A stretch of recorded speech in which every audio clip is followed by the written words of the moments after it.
paz do Senhor Jesus Cristo a todos os irmãos.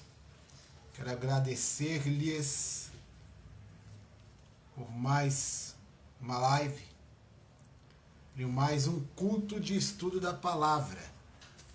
Essa live nós vamos estar aí batendo papo, né, e viajando um pouquinho aí a respeito do Evangelho de Lucas. Evangelho bastante interessante e que nós vamos dar uma breve pincelada aí em algumas questões, em alguns pontos aí do Evangelho, e vamos aprender um pouquinho mais dessa palavra e aprender com Jesus, que é puro e manso de coração, né? Se somos aí um canal de Deus para esta bênção, né, temos a ciência e a certeza que não é de nós, mas é pelo Espírito de Deus que tudo isso, né, tudo isso nos vem ao entendimento. Por mais que lemos, por mais que estudamos, por mais que oramos, no final das contas, tudo é com Deus. Ele que sabe de todas as coisas e nós damos graças a Deus por ele, em nome de Jesus. Como combinado, Pai do Senhor Jesus, irmã Cleusa, e como combinado com os irmãos, a primeira pessoa, ao entrar na live, ela tem o direito de pedir um hino. Amém? E a contemplada da live de hoje é a nossa irmã Cleusa. Então, rapidamente, irmã Cleusa, peça um hino aí, nos digita aí pra gente o nome do cantor ou da cantora e o nome do hino, e nós já vamos estar tocando aqui o pedido da irmã. Vamos aí? Certinho? E já se estende novamente para os irmãos que estão desatentos com o horário. A primeira pessoa a entrar na live tem o direito de pedir um hino. Então nos envia aí. Assim que você entra na live, nós já vamos estar aí anunciando quem entrou. Então essa pessoa já nos envia o nome de um hino e do cantor ou cantora para a gente estar aqui soltando o hino, amém? Então, já estou aguardando a irmã Cleusa me enviar já o nome do cantor e o nome do hino, tá bom? Vou soltar um hino aqui e a irmã já me enviando, o próximo já é o que a irmã enviar. Amém?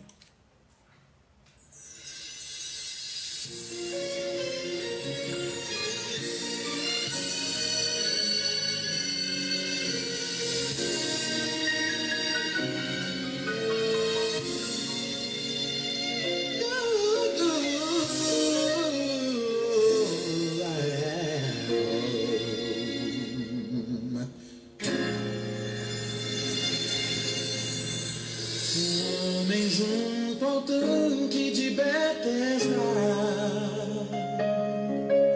sofria 38 anos de um mal. Junto a ele grande multidão de enfermos, mancos, cegos, ressecados, Shirley Carvalhais, de um mover das águas por um anjo celestial. Depois do movimento de tais águas, quem fosse o primeiro a entrar filma pra mim. no tanque, prontamente era curado então, mas ninguém via a dor daquele homem. Beleza. De paralisia se frustrar, Jesus vem ao tanque. Jesus está vivendo a situação, faz a pergunta, quer explicação. O homem diz assim: Senhor, não há ninguém por mim. Levanta-te, toma tua cama e anda. Com tal autoridade Jesus Cristo lhe falou.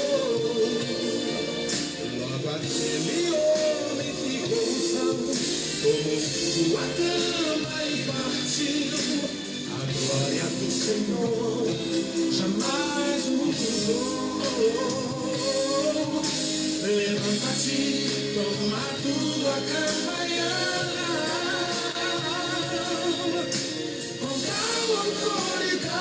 Jesus diz para você: eu resolvo a situação, tiro as dores do teu coração, refaço tua vida, eu tenho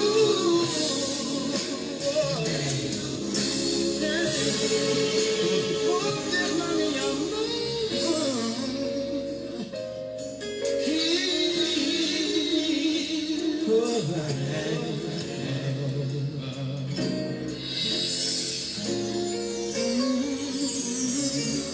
Depois do movimento de das alas,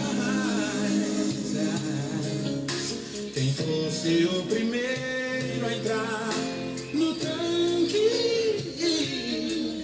prontamente era curado então, mas ninguém via a dor daquele homem de paralisia se frustrar. Jesus vem ao tanque, Jesus está vivendo a situação, mas a pergunta quer explicação. O homem diz assim: Senhor, não há ninguém por mim. Levanta-te, toma tua cama e anda. Com tal autoridade Jesus Cristo lhe falou. Logo aquele homem ficou são, tomou sua cama e partiu. A glória do Senhor jamais mudou. Levanta-te, toma tua cama e anda. Com tal autoridade Jesus te faz. Eu resolvo a situação, tiro as dores do teu coração, refaço tua vida, eu tenho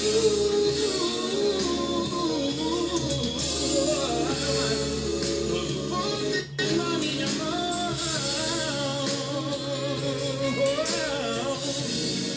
todo poder na minha mão.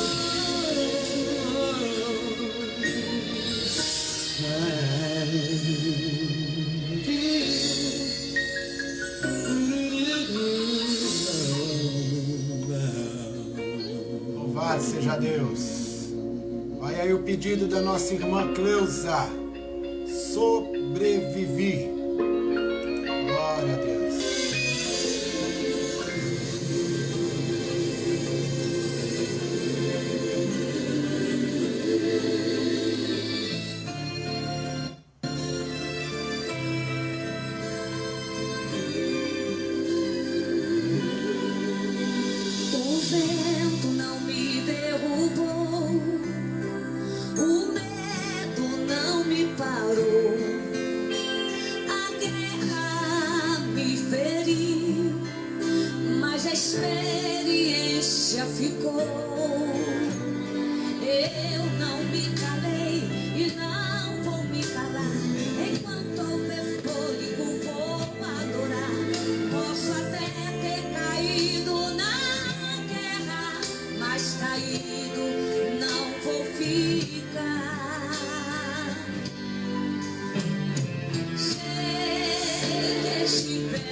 dia.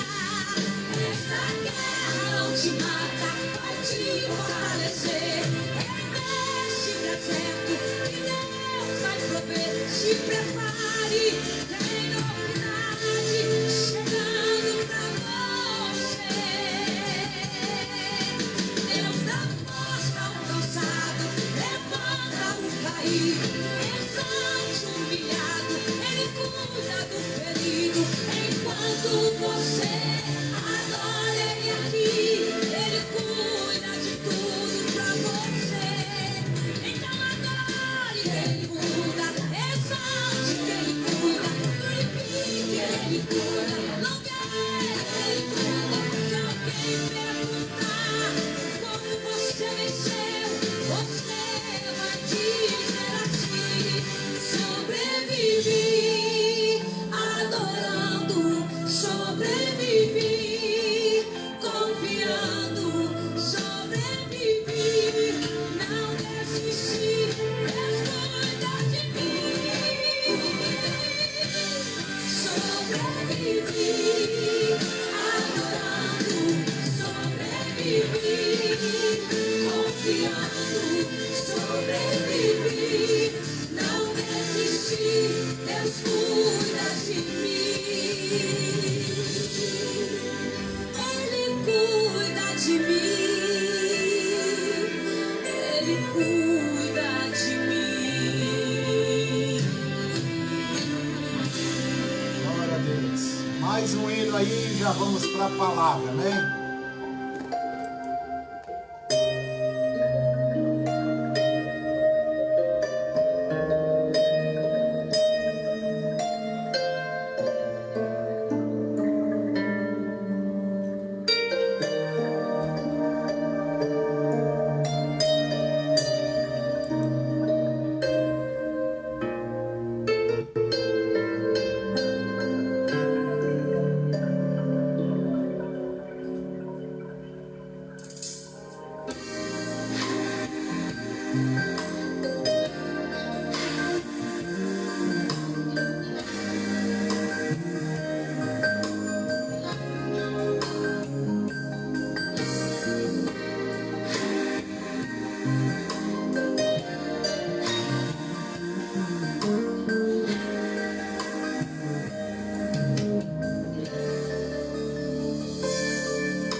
Leva-me, Senhor, ao teu lugar secreto. Eu quero estar mais perto para te adorar. Leva-me, Senhor, ao teu esconderijo. Quero estar a sós contigo, tua face contemplar. Eu quero, meu Senhor, te render adoração além do véu. Escalar tuas montanhas, vou descer do meu eu. Acho em mim, Senhor, um coração de servo. Eu quero, meu Senhor Jesus, te render adoração além do véu, para ser fiel a ti, sempre te obedecer. Vim depositar em ti o meu querer.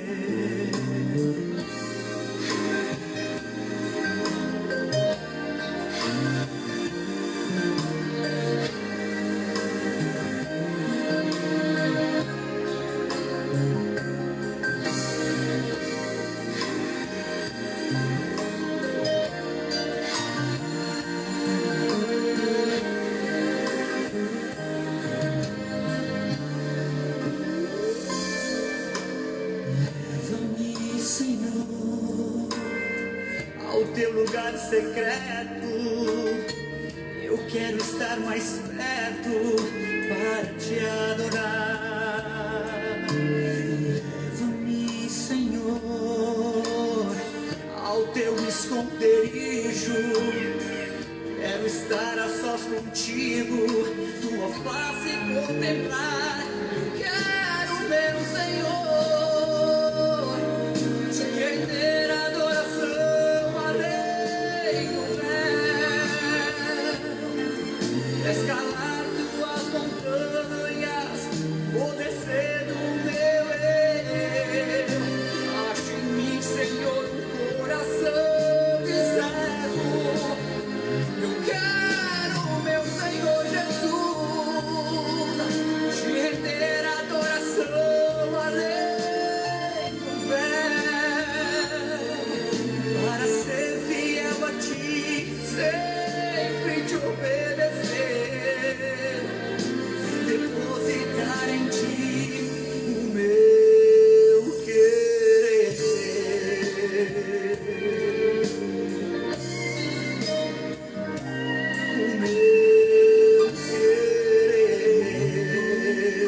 palavra do Senhor e vamos meditar hoje.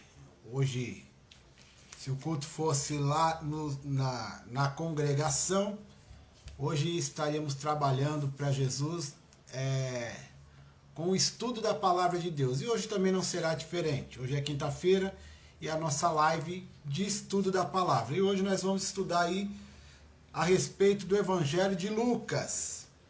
Então nós vamos estar fazendo a leitura de um texto, no capítulo 1 de Lucas, versículo 1 ao versículo 4. Hoje, nesta quinta-feira, dia 25/3, vou estar aqui trabalhando essa questão teológica, esse contexto aí histórico e tudo mais, mas bem superficial também, do Evangelho de Lucas. Se assim o Senhor permitir, na semana seguinte nós vamos estar trabalhando nessa parte, numa meditação um pouco mais enfatizada, na terça-feira, se assim o Senhor permitir, ou até mesmo no domingo, né? Estaremos trabalhando o versículo 1 ao versículo 4, mas já numa questão, trazendo como uma pregação expositiva, correto? Então hoje vamos estudar superficialmente baseado nesses 4 primeiros versículos, e no próximo domingo ou na próxima terça-feira, já em caráter expositivo da mensagem, tá? Então, Lucas capítulo 1, versículo 1 em diante.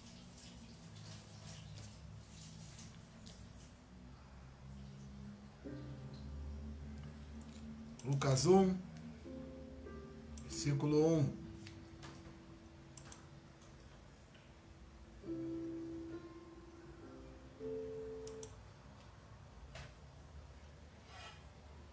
Lucas 1, versículo 1.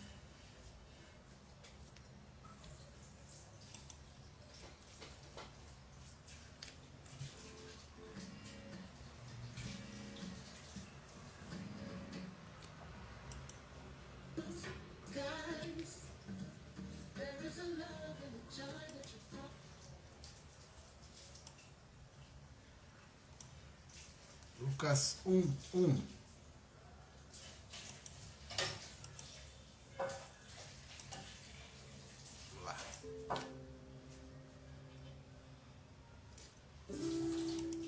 Vamos lá. Tendo, pois, muitos empreendido por em ordem a narração dos fatos que entre nós se cumpriram, segundo nos transmitiram os mesmos que os presenciaram desde o princípio e foram ministros da palavra, pareceu-me também a mim conveniente descrevê-los a ti, ó excelente Teófilo, ou em outras versões, ó excelentíssimo Teófilo, por sua ordem, havendo-me já informado minuciosamente de tudo desde o princípio, para que conheças a certeza das coisas de que já estás informado. Bem? Lucas capítulo 1, versículo 1 até o versículo 4. Nós temos aqui as considerações relacionadas ao livro de Lucas, lembrando mais uma vez que essa mensagem é puramente em caráter de estudo bíblico, puramente um estudo bíblico. Pai do Senhor Jesus, irmão Pedro, Deus abençoe, sejam bem-vindos. Estamos aí estudando hoje o Evangelho de Lucas, capítulo 1, versículo 1 ao versículo 4.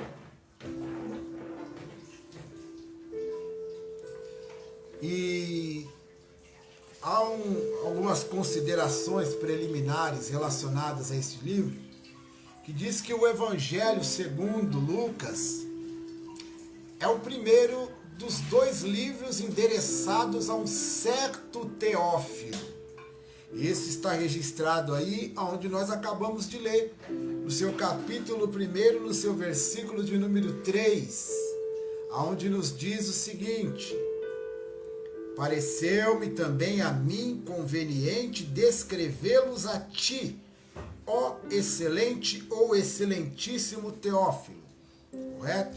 E também lá em Atos, capítulo 1 e versículo 1. E aí você já vai entender já por que está escrito em Lucas, capítulo 1 e versículo 3, endereçado a Teófilo, e também no capítulo 1, no seu versículo 1 de Atos dos Apóstolos. Embora o autor não se identifique pelo nome em nenhum dos 2 livros, no caso aí Lucas, o testemunho unânime do cristianismo primitivo e as evidências internas indicam a autoria de Lucas nos 2 casos. Que casos são esses? O Evangelho de Lucas e Atos dos Apóstolos. Amém? Segundo parece, Lucas era um gentil convertido, sendo o único autor humano não judeu de um livro da Bíblia. E o Espírito Santo o moveu a escrever a Teófilo. Teófilo, cujo nome significa aquele que ama a Deus. Pai do Senhor, irmã Silei, seja bem-vinda. E Lucas, movido pelo Espírito Santo, escreveu a Teófilo a fim de suprir uma necessidade da igreja gentia e de um relato completo do começo do cristianismo. Por que de um relato completo do começo? Ele mesmo diz aí no texto, ó, segundo versículo 3, pareceu-me também a mim conveniente descrevê-los a ti, né? Excelentíssimo Teófilo, por sua ordem, havendo-me já informado minuciosamente de tudo desde o princípio. Então ele fez uma minuciosa pesquisa nas terras circunvizinhas, em todos os locais possíveis, para reunir toda a informação necessária e possível, como já disse, para que Teófilo viesse estar esclarecido e os gentios esclarecidos a respeito ou acerca de Jesus Cristo. Tá bom? A obra tem 2 partes. A obra que Lucas escreveu aí, ela tem 2 partes. A primeira é o nascimento, é a vida e ministério, morte, ressurreição e a ascensão de Jesus Cristo, que estão relatadas no Evangelho de Lucas. E a segunda parte, desta obra é o derramamento do Espírito em Jerusalém e o desenvolvimento subsequente da igreja primitiva, que está relatado em Atos dos Apóstolos, que é a segunda parte dessa obra, do Espírito Santo, ao qual Lucas foi direcionado pelo mesmo. E esses 2 livros perfazem mais de 1/4 parte do Novo Testamento. Pelas epístolas de Paulo, nós sabemos que Lucas era um médico amado. No livro de Colossenses, capítulo 4, versículo 14, é citada exatamente essa frase: Lucas, o médico amado. e um leal cooperador do apóstolo Paulo. Lá em 2 Timóteo capítulo 4, versículo 11, Paulo nos diz assim: só Lucas está comigo. A parte ali, né, nos relata isso, e no livro de Filemon, no seu versículo 24, diz o seguinte, Marcos, Aristarco, Demas e Lucas, meus cooperadores. Então, era um cooperador do apóstolo Paulo, mesmo de perto ou mesmo de longe. Pelos escritos de Lucas, vemos que ele era um escritor culto e hábil, um historiador atento e teólogo inspirador. Historiador atento, porque o texto mesmo relata isso, né? Tendo, pois, versículo 1 do livro de Lucas, no capítulo 1 aí, versículo 1, ó, tendo, pois, muitos empreendido por em ordem a narração dos fatos que entre nós se cumpriram, né? Aí a parte B do versículo 2 diz, vou ler o versículo todo. Segundo nos transmitiram os mesmos que os presenciaram desde o princípio e foram ministros da palavra, pareceu-me também a mim conveniente descrevê-los. Então, uma pesquisa foi feita. Essa questão de historiador é pela postura que ele tomou em fazer a pesquisa, né? A pesquisa a respeito de Jesus Cristo na íntegra. Então, por que não um historiador e um atento teólogo e inspirado? Porque existem muitos teólogos que pregam sem a inspiração do Espírito de Deus. A teologia em si ela é uma bênção para a vida do crente e para a vida de qualquer pessoa que se interesse pelo estudo da teologia. Mas a teologia por si só, ela estuda a palavra de Deus. E por estudar a palavra de Deus é espiritual.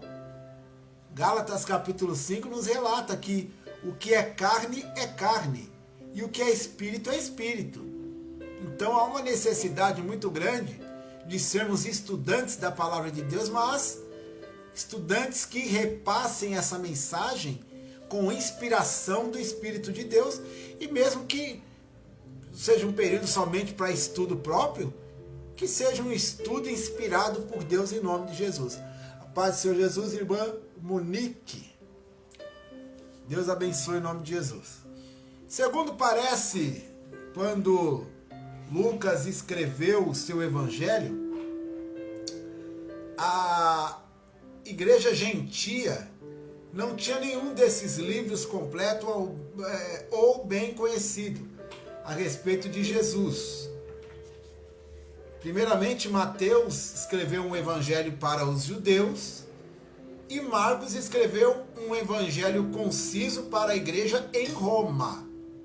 Então estava direcionado de Mateus, né, para os judeus e o de Marcos para os romanos. E o mundo gentil de língua grega dispunha de relatos orais de Jesus, dados por testemunhas oculares, bem como breves tratados escritos. Mas nenhum evangelho completo com os fatos na devida ordem, como é relatado aí, como nós já lemos, no Evangelho de Lucas, aí, onde no versículo 3, né, repito esse versículo, Lucas diz, né, pareceu a ele também conveniente descrevê-los a Teófilo, pela ordem que o Evangelho, segundo os relatos que ele conseguiu, pela ordem sim em que foram seguidos. E aí os gentios receberam este relato de Lucas, né, da ordem a qual eles leram e na ordem a qual nós também, nos dias de hoje, estamos lendo. Pai do Senhor Eliana, Deus abençoe, seja bem-vinda. Então os gentios receberam sim os relatos em uma ordem a qual não diminuirei eu os relatos feitos por Mateus e nem por Marcos e nem por João. Correto? A ordem a qual foi citada por Marcos, principalmente por Mateus e Marcos, não estou aqui dizendo que não estava na ordem em que deveria estar. Paz do Senhor, Claudinei, paz do Senhor, Fabiana, Deus abençoe. Claudinei, perdão. Tem um Claudinei na live também.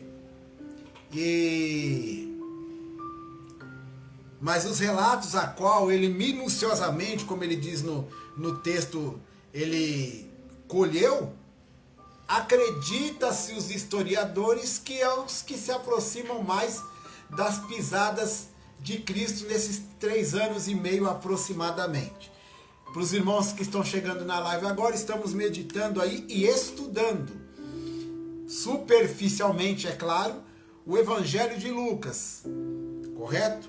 E usamos como texto base aí o capítulo 1 e o versículo 1 ao versículo 4. Pois bem, daí Lucas se propôs a investigar tudo curiosamente e cuidadosamente desde o princípio, como está relatado no versículo 3 do capítulo 1. E provavelmente fez pesquisas na Palestina enquanto Paulo esteve na prisão em Cesareia. Correto? Lembra que eu disse que ele era um amigo fiel, um companheiro e cooperador fiel de Paulo, estando longe ou perto de Paulo. Correto? Então, provavelmente, pesquisas foram feitas por ele enquanto Paulo estava preso em Cesareia. Isso está relatado lá em Atos 21, 17, Atos 23 e 26, 32. Depois você reveja o vídeo e marca tudo bonitinho. E ele terminou o seu evangelho, o escrito desse conteúdo, dessas partes evangelísticas, perto do fim daquele período, ou pouco depois de chegar a Roma com Paulo. Isso está relatado e pode ser que aconteceu possivelmente, né, dessa maneira, e está relatado em Atos 28, versículo 16. Mas qual o propósito real de Lucas ter escrito esses relatos, ou este evangelho como nós conhecemos? Né? Acreditamos que Lucas escreveu este evangelho aos gentios para proporcionar-lhes um registro completo e exato de tudo que Jesus começou, não só a fazer, mas a ensinar até ao dia que foi recebido em cima. E isso está relatado lá em Atos capítulo 1, versículo 1, parte B, e no versículo 2, parte A.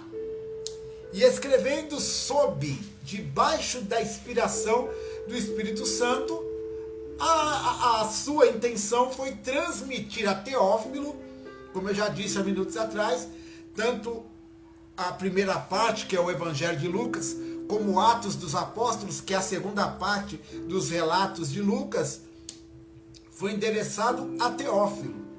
E outros convertidos também, mas em primícia a Teófilo, né? E a outros convertidos e interessados aos gentios, com certeza a plena verdade sobre o que já tinham sido oralmente inteirados, como está aí em Lucas 1, versículo 3 e 4. Então, eles já haviam recebido fragmentos dos relatos, das histórias de Cristo. Fragmentos são pedaços de informações, mas Lucas, ele, com propriedade, ele relata o versículo 3, deixando claro que pareceu a ele também conveniente descrevê-los por sua ordem.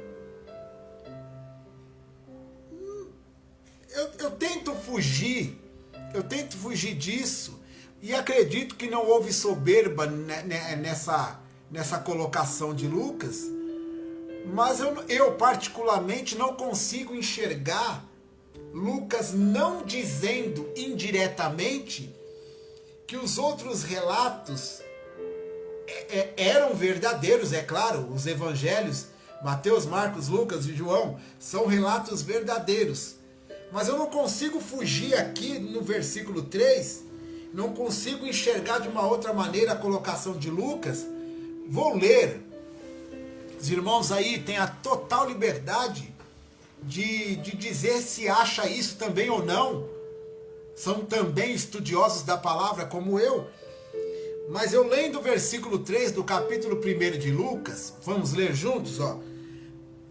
Lucas dizendo: pareceu-me também a mim conveniente descrevê-los a ti, ó excelentíssimo Teófilo, por sua ordem, havendo-me já informado minuciosamente de tudo desde o princípio.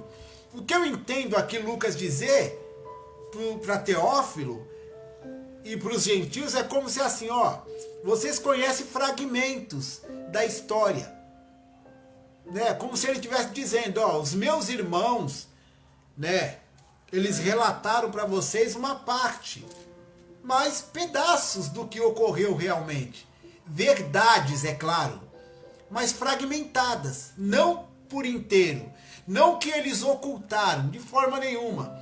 Mas, como já disse há minutos atrás, Mateus escreveu para os judeus. E o que Mateus escreveu para os judeus foi o suficiente. Marcos escreveu para os romanos, e o que Marcos escreveu aos romanos também foi o suficiente. E acredito eu que Lucas, relendo todo essas informações que os seus dois irmãos apóstolos escreveram, fez a sua pesquisa particular.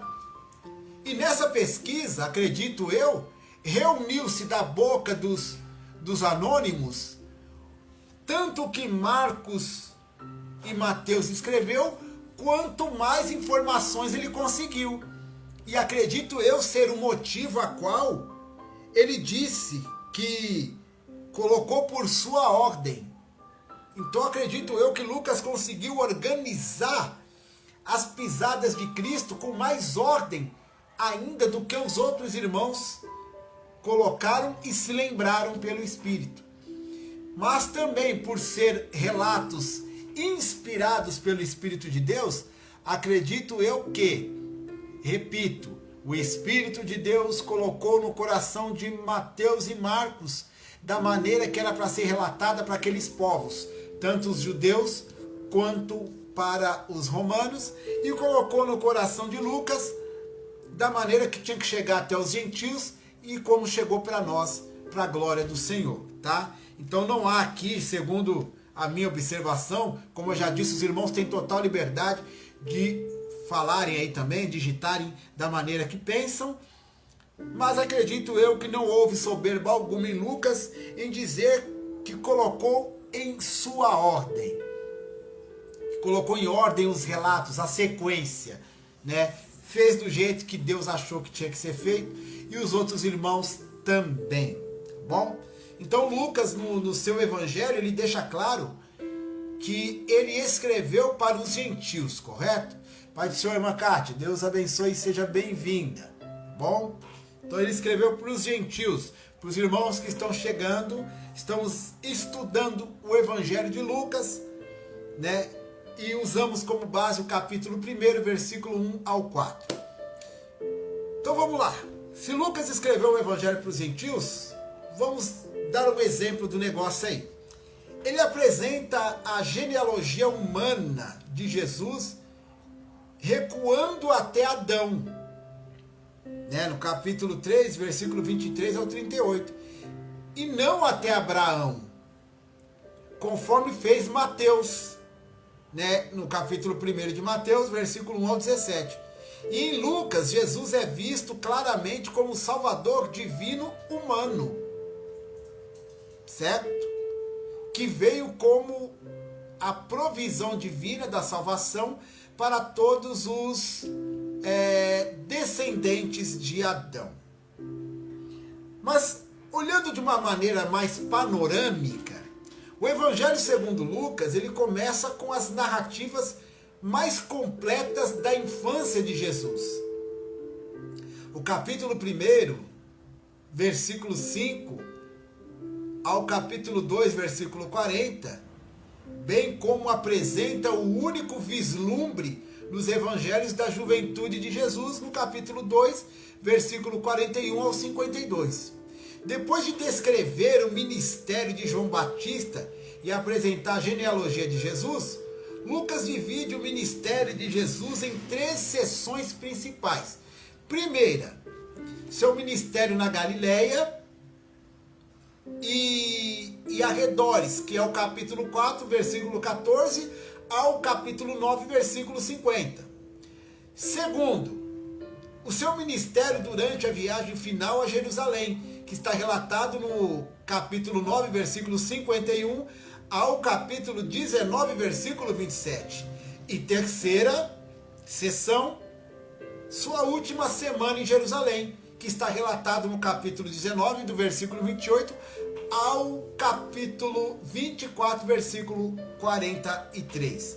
E embora os milagres ocupem lugar de destaque no registro de Lucas sobre o ministério de Jesus na Galileia, o enfoque principal deste evangelho, ele consiste nos ensinos e parábolas de Jesus durante seu extenso ministério a caminho de Jerusalém, que está registrado aí no capítulo 9, versículo 51, ao capítulo 19, versículo 27. Esta é a maior seção de assuntos exclusivos de Lucas e inclui muitas histórias e parábolas prediletas. O versículo determinante, presta atenção, o versículo determinante, que é o versículo 9 capítulo 9 e versículo 51, ele diz o seguinte: e aconteceu que, completando-se os dias para a sua assunção, manifestou o firme propósito de ir a Jerusalém. E o versículo chave, que é no capítulo 19, versículo 10. Então vamos lá, deixa eu frisar aqui. O versículo determinante, deixa eu aqui grifar aqui para mim, né? E o versículo chave. Então vamos lá, versículo determinante e versículo chave. Então, o versículo determinante do evangelho e o versículo chave do evangelho de Lucas ocorrem no início e perto do fim dessa sessão especial. Então nós temos aí 2 capítulos e 2 versículos, um determinante e um chave. Qual é o versículo determinante do livro de Lucas? É o versículo 51 do capítulo 9, que diz: e aconteceu que, completando-se os dias para a sua assunção, manifestou o firme propósito de ir a Jerusalém. E o versículo chave está no capítulo 19, versículo 10, que diz: porque o Filho do Homem veio buscar e salvar o que se havia perdido. Então presta atenção aí, se liga no trono. Vamos unir aí, para você entender o propósito de Deus aí, através de Lucas, a humanidade no Evangelho de Lucas. Então eu vou ler na sequência o versículo 51 do capítulo 9 e o versículo 10 do capítulo 19. E aconteceu que, completando-se os dias para a sua assunção, manifestou o firme propósito de ir a Jerusalém, porque o Filho do Homem veio buscar e salvar o que se havia perdido. Entendeu e ligou? Entendeu? Versículo determinante e versículo chave. Distantes em capítulos e versículos, mas unidos em um propósito. Louvado seja Deus por isso. Então existe aí algumas características especiais no livro de Lucas, já para terminarmos esse estudo de hoje. Foi bem curtinho, né? Mas no domingo estaremos aí, acredito que no domingo estaremos pregando o capítulo 1 e o versículo 1 ao 4, que é os versículos a qual nós estamos aí fazendo essa observação geral no Evangelho de Lucas, né? Então as características especiais desse Evangelho são as seguintes. Deixa eu abrir um parênteses aqui. É muito importante você que está estudando desde o início comigo, né? E você que não chegou no início da live, reveja o vídeo depois, porque se você for acompanhar a ministração do domingo, você estudando o livro e depois ouvindo a mensagem, tua mente vai abrir espiritualmente de uma maneira assim fenomenal, tá bom? Então, reveja o vídeo depois, né? Vai lá na página do Missão Coará, no YouTube. Eu vou estar, né, passando essa mensagem para lá depois e você reveja o vídeo em nome de Jesus, tá bom? Então vamos lá, são 8, presta atenção, 8 as características principais do Evangelho segundo escreveu Lucas. Primeira característica, seu amplo alcance no registro dos eventos na vida de Jesus, desde a anunciação do seu nascimento até a sua ascensão. Segunda, a qualidade excepcional do seu estilo literário, empregando um vocabulário rico e escrito com um domínio excelente de língua grega. Terceira, o alcance universal do Evangelho, que Jesus veio para salvar a todos, judeus e gentios igualmente. Deixa eu colocar uma observação aqui, nessa questão aí, e aí eu gostaria que você também, enquanto eu abro essa observação, abrisse comigo a tua Bíblia, lá nas cartas de Pedro. Vai lá comigo lá. Quando eu disse aqui, ó, na terceira característica, abre tua Bíblia lá nas cartas de Pedro. A terceira característica aqui que nós lemos diz que o alcance universal do Evangelho. Por que eu quero fazer uma observação aí? Porque o capítulo 1 que nós lemos aí diz, o capítulo 1 de Lucas e de Atos diz que essas informações foram escritas para Teófilo. E é por isso que eu pedi para você abrir lá na epístola, né, universal de Pedro. Porque assim, ó, o versículo 1 do capítulo 1 da carta de Pedro, a primeira epístola de Pedro, diz assim, ó, capítulo 1, versículo 1. Pedro, apóstolo de Jesus Cristo, aos estrangeiros dispersos no Ponto, Galácia, Capadócia, Ásia e Bitínia, eleitos segundo a presciência de Deus, Pai, em santificação do Espírito, para a obediência, e assim vai. Então o versículo 1 diz o seguinte: Pedro, apóstolo de Jesus Cristo, aos estrangeiros dispersos no Ponto, Galácia, Capadócia, Ásia e Bitínia. Então essa primeira carta de Pedro foi escrita somente para esses irmãos. E mal sabia Pedro que essa carta chegaria tão longe.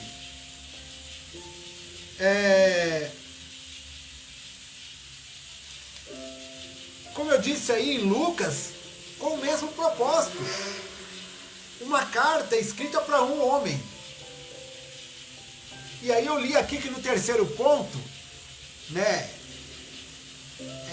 o que nos chama a atenção desse evangelho é o alcance universal do evangelho. O propósito de Lucas, e não foi um propósito egoísta, foi um propósito evangelístico de escrever para Teófilo. Mas o propósito de Deus é muito maior do que os nossos. A palavra do Senhor nos ensina que os nossos pensamentos não são os pensamentos de Deus. Se o pensamento de Lucas era escrever para Teófilo, foi concretizado, mas o de Deus era que este evangelho alcançasse o mundo. E o propósito de Deus foi concretizado. O propósito de Pedro, deixa eu consertar. O propósito de Deus vai ser concretizado. Porque quando todo mundo receber o evangelho, então o Senhor voltará. Mas, vamos ser sinceros, o propósito de Deus está sendo, aos poucos, concretizado. E lá na carta de Pedro nós vemos a mesma coisa.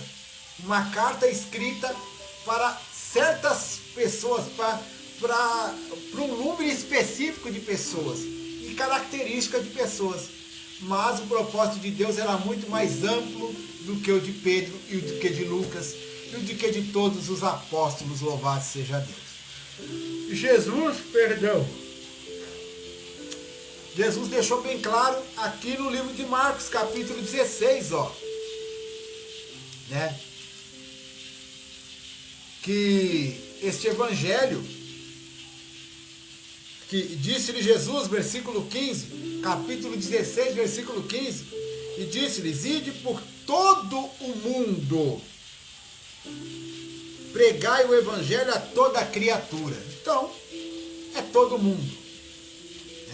Então, o terceiro ponto aí é o alcance universal do evangelho, que Jesus veio para salvar a todos, judeus e gentios igualmente.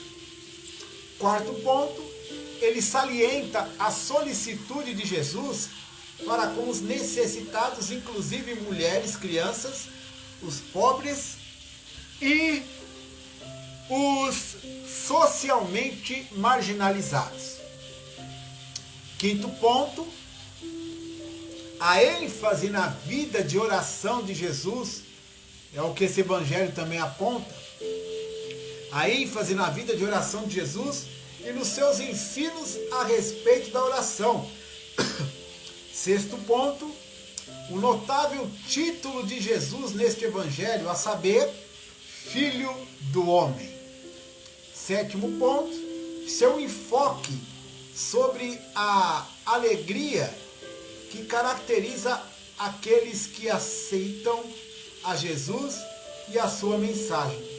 E oitavo e último ponto, a sua ênfase na importância e preeminência do Espírito Santo na vida de Jesus e do seu povo. E isso eu vou deixar algumas referências para vocês, que está relatado lá em Lucas, capítulo 1, versículo 15, versículo 41, versículo 67. Lucas 2, 25 ao 27, Lucas 4, versículo 1 e versículo 14, versículo 18, Lucas 10, versículo 21, Lucas 12, versículo 12 e Lucas 24, versículo 49. Depois os irmãos vão assistir o vídeo novamente e vão em nome de Jesus aí fazer essas anotações, tá bom? Que Deus abençoe os irmãos em nome de Jesus, que Deus dê vitória a vocês e que Ele glorifique o nome dele através da sua vida e da tua casa, tá? Estudamos aí o livro de Lucas, um estudo bem superficial, mas com informações bastante relevantes para que você, a partir dessas informações, subam mais alto com asas como águia em nome de Jesus, tá bom? Que Deus abençoe. No domingo, se o Senhor permitir, estaremos pregando o mesmo evangelho de Lucas, mas aí não é um estudo, é a pregação, e vamos estar pregando aí, se Deus permitir, o mesmo capítulo 1 e do versículo 1 ao versículo 4, e vamos fazer como aprendemos com Lucas aí, vamos analisá-lo e pregar na unção, né, minuciosamente. E falando na unção, fica aí com o hino Na Unção da nossa irmã Elaine de Jesus, e a paz do Senhor Jesus a todos em nome de Jesus.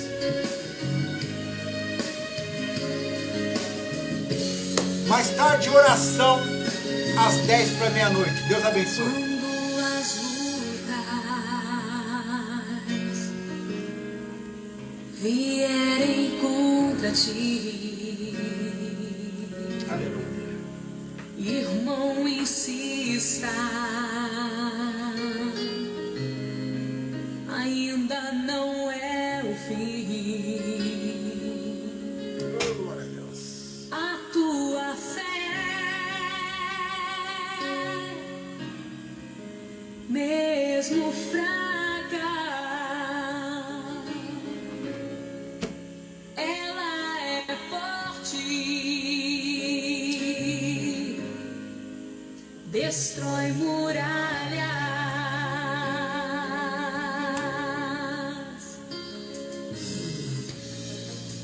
Ponha os olhos no Senhor Jesus.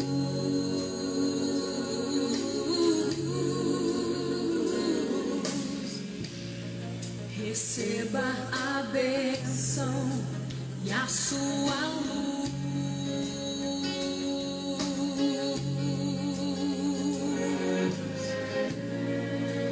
Você vai ver, você vai vencer.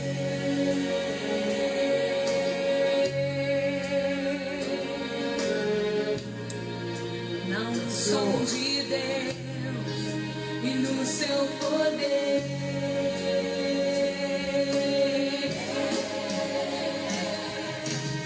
Cheio da unção, manda a glória pra cima e recebe poder. Ele passa o mar vermelho, sai do lado de lá. Ele expulsa os demônios, faz o inferno tremer. Ele louva Deus na cova, faz leão dormir. Ele ora no local de fogo, vai cair. Onde está no deserto, Deus enviou maná. Se vier o Jordão, o rio vai abrir. E se não abrir, vai passar por cima das águas. Não sou de Deus.